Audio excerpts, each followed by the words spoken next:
नमस्कार, प्रणाम। आप सभी का स्वागत है हमारे यूट्यूब चैनल पर। कल्कि अवतार के इस युग में लोग अपने समझ के अनुसार ही किसी भी चीज़ को समझते हैं, उसे करते हैं। चाहे भागवत हो, रामायण हो या फिर कोई भी ग्रंथ पुराण हो, लोग अपने समझ के अनुसार ही किसी भी चीज़ को समझते हैं और यह 100% सत्य भी है। किसी को नेगेटिव कैरेक्टर अच्छा लगता है तो किसी को पॉजिटिव कैरेक्टर अच्छा लगता है। भगवान कृष्ण ने भी गीता में कहा है कि तुम अपने समझ के अनुसार ही किसी चीज़ को समझते हो और उसे परखते हो।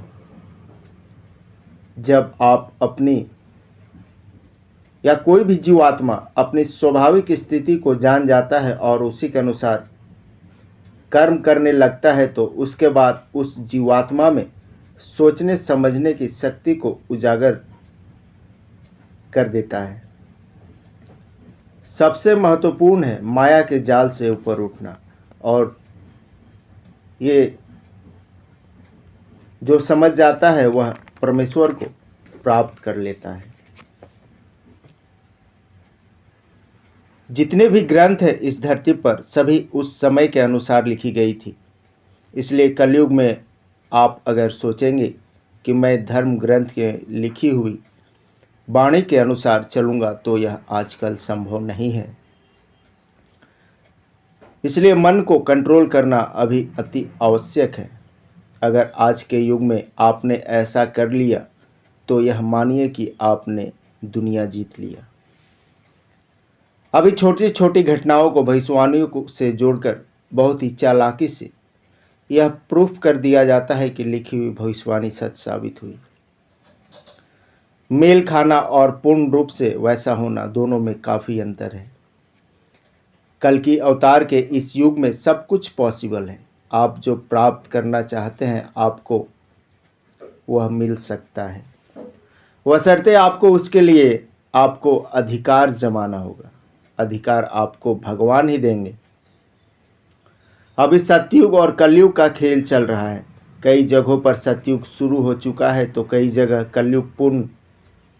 पर कलयुग पूर्ण रूप से हावी है। यह एक धर्म युद्ध है और युद्ध में एक एक कस्बा, जिला, स्टेट को जीतते हुए विश्व पर फतह हासिल करके श्री कल्कि अवतार पूरी धरती पर सतयुग का उजाला लाएंगे। अब आप सोच रहे होंगे कि कौन सी जगहों पर सतयुग आ चुका है, तो इसका उत्तर है साउथ इंडिया के कुछ प्रांत, उड़ीसा के कुछ गांव, बंगाल के कुछ वैसे गांव जो नदियों किनारे बसी है, जहां कलयुग कभी पूर्णतः आया ही नहीं था। ये वैसी जगह हैं जहां से श्री कल्कि अवतार का डायरेक्ट संबंध है। उनका जन्म कलयुग में हुआ है जहां दरिद्रता, अत्याचार चरम पर होता है। वहां से वे उठेंगे।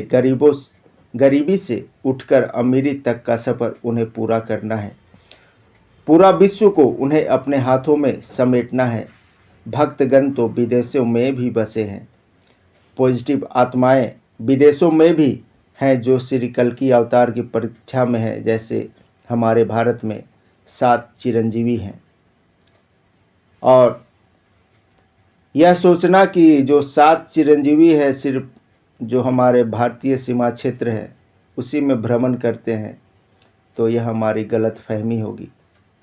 क्योंकि वे वैसी आत्माएं हैं जो पूरे विश्व में विचरण फिलहाल कर रही हैं, ताकि पूरे विश्व को एक जाल में बांधा जाए, ताकि कल्कि अवतार का जो सपना है, जिस कार्य के लिए वे इस धरती पर आए हैं, उसे पूरा करने में उन्हें पूरा भरपूर सहयोग दें। धर्म नीति से सबको जोड़ना है, राजनीतिक कूटनीति से वे कोसों दूर रहे होंगे। जो तीरबान चलाता है वह उसका साधक होता है। उसी प्रकार श्री कल्कि अवतार धर्म के साधक है। धर्म यानी मनुष्यों को साध कर आगे बढ़ेंगे वे। आज के लिए इतना ही।